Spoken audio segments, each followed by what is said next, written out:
Hola, buenas noches. Bienvenidos a Espacio Televisión. Yo soy Mayra Hernández. Esto es Espacio Noticias y estas son las noticias de esta noche, de miércoles 19 de agosto. Bien, arrancamos con que la Sala de lo Constitucional concluyó hoy que no hay inconstitucionalidad alegada por el presidente Nayib Bukele en el decreto 661, el cual es la ley especial de emergencia por la pandemia COVID-19, atención integral de la vida, la salud y la reapertura de la economía, aprobada el pasado 12 de junio y vetada por el mandatario. La resolución emitida este miércoles concluyó que el decreto no invalidó competencias del órgano ejecutivo, porque la limitación de los derechos fundamentales son competencias del órgano legislativo y tampoco viola el principio de colaboración, ya que se tomó en cuenta la opinión del Ministerio de Salud. De acuerdo a la resolución, el presidente de la República tiene 8 días para sancionar y publicar el decreto. Si no lo hace en el tiempo estipulado, se tomará como sanción según lo indica la Constitución, es decir, tendrá que ser sancionada por el presidente de la Asamblea Legislativa, en este caso, Mario Ponce. Y bien, ante esta resolución, el presidente de la República, Nayib Bukele, escribió en su cuenta de Twitter lo siguiente: declaran inconstitucional el decreto legislativo que abría el transporte público el 7 de junio. ¿Qué hacemos? ¿Retroceder el tiempo? Gracias a Dios se tardaron.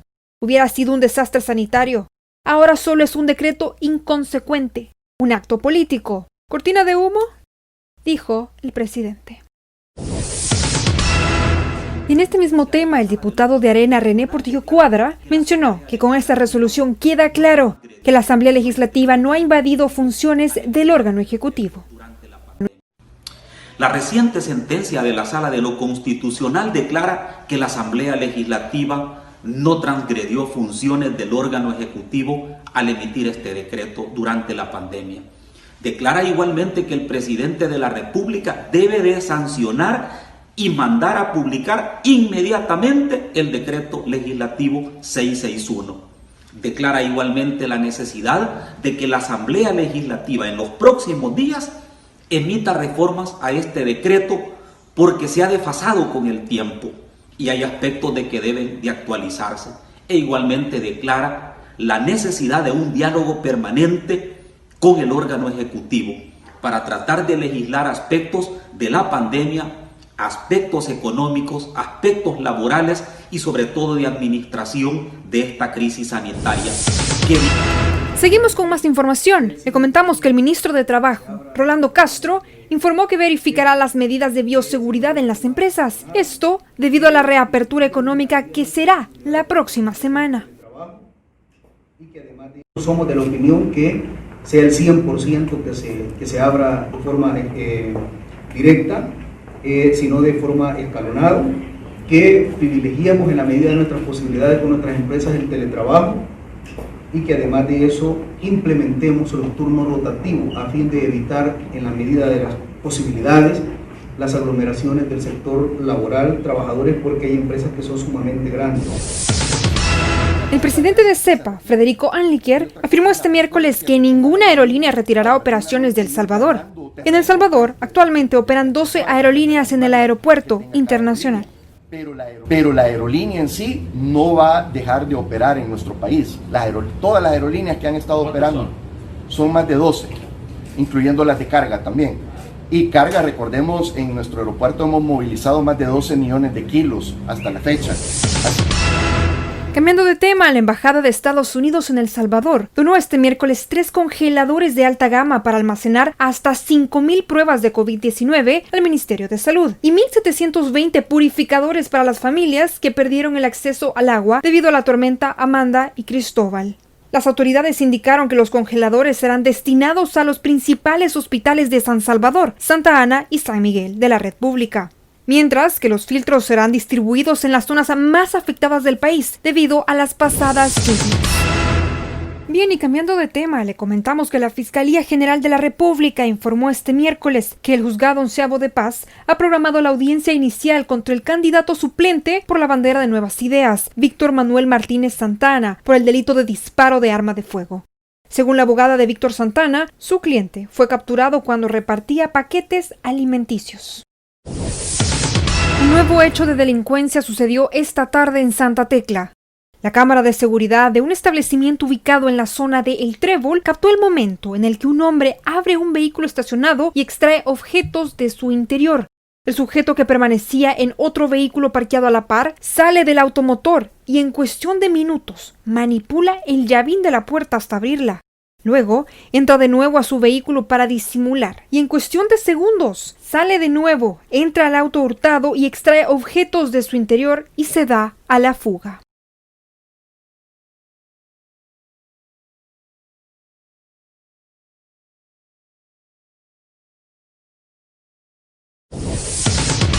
Autoridades municipales en Conchagua del Departamento de la Unión afirman que se tiene 24 días de no registrar decesos por el COVID-19, situación que le atribuyen a los resultados de la entrega de kits de medicamentos y las consultas en línea que tiene la comuna, como parte de los planes de prevención del virus. Jesús Medina, alcalde de Conchagua, dijo que desde el inicio de la emergencia sanitaria hasta el 12 de julio, el municipio registra un total de 34 entierros con protocolo del COVID-19. Brevemente nos pasamos a información internacional, y es que el gigante de la informática Apple se convirtió este miércoles en la primera empresa estadounidense que vale más, escúchelo bien, $2 billones en la bolsa de Nueva York. Valor en la bolsa de Nueva York. El grupo fue el primero en superar el $1 billón de capitalización bursátil en Wall Street en 2018. Desde entonces le siguieron Amazon, Microsoft y Alphabet, la casa matriz de Google. En más información internacional, el Papa Francisco pidió el miércoles que las futuras vacunas contra el coronavirus no se destinen primero a los más ricos, en un momento en el que la pandemia no deja de aumentar las desigualdades en el mundo. La futura vacuna contra el coronavirus debe dirigirse primero a quienes más la necesitan. Ese fue el pedido del Papa Francisco el miércoles, al recordar que la pandemia ha aumentado las desigualdades en el mundo. Sería triste si en la vacuna de la COVID-19 se diera prioridad a los más ricos. Y también huelga de profesores en septiembre en España. Los sindicatos de enseñanza convocan una huelga de profesorado en septiembre, ante lo que denuncian como una inacción del gobierno de la Comunidad de Madrid ante el inicio de las clases. ¿Cuál es la nave? Huelga de profesores en septiembre. En Madrid, los sindicatos de educación han convocado una huelga en el comienzo de curso como denuncia y protesta contra la falta de medidas para prevenir el coronavirus. La principal preocupación de la Confederación de Sindicatos de Trabajadores de la Enseñanza, sindicato mayoritario en la enseñanza pública en España, es que los colegios no se conviertan en foco de contagio. Para ello entienden indispensable guardar la distancia de seguridad de 1,5 metros entre alumnos. Bien, con el número actual de alumnos por clase, que está en 25 para infantil y primaria, 30 para secundaria y 35 para bachillerato, es absolutamente imposible mantener esa distancia de seguridad. Por lo tanto, la primera medida que se debe implementar es bajar las ratios, bajar el número máximo de alumnos que pueda haber en cada clase, de tal manera que se mantenga esa distancia de seguridad. Eso implica, a su vez, que se tengan que contratar el número de profesorado necesario para poder desdoblar grupos, para poder hacer grupos más pequeños. El gobierno español ha dado 2.000 millones de euros a las comunidades autónomas para adoptar medidas de seguridad, pero tan solo van a emplear en la contratación de profesores menos de la mitad. Menos de 25.000, y para ponerlo en contexto, tenemos la situación de Italia, que ya ha contratado a 84.000 profesores para el próximo curso. Por lo tanto, estamos en una situación bastante deficitaria para establecer esa primera medida de seguridad, que es la distancia interpersonal. Sin embargo, es el aumento del número de infecciones la clave que va a determinar cuándo va a empezar el curso escolar en España y en qué condiciones. Si la transmisión sigue subiendo como está subiendo ahora, es posible que ni siquiera nos tengamos que plantear si hay una vuelta al cole o no hay una vuelta al cole. Y en los espectáculos, la película Tesla, que ha sido estrenada en países como Alemania y Lituania, dirigida por Michael Almereya, repasa la relación del científico serbio con su gran rival, Thomas Edison. Esta es la historia de Tesla, no la de la marca de coches eléctricos de Elon Musk, sino la del auténtico Nikola Tesla, un serbio nacido en la actual Croacia, uno de los grandes científicos de la historia de la tecnología. Su trabajo fue fundamental para el transporte y la distribución de electricidad, un genio excéntrico e incomprendido, interpretado por Ethan Hawke. Gracias por compartir Espacio Televisión. Yo soy Mayra Hernández. Esto es Espacio Noticias. Y usted está informado.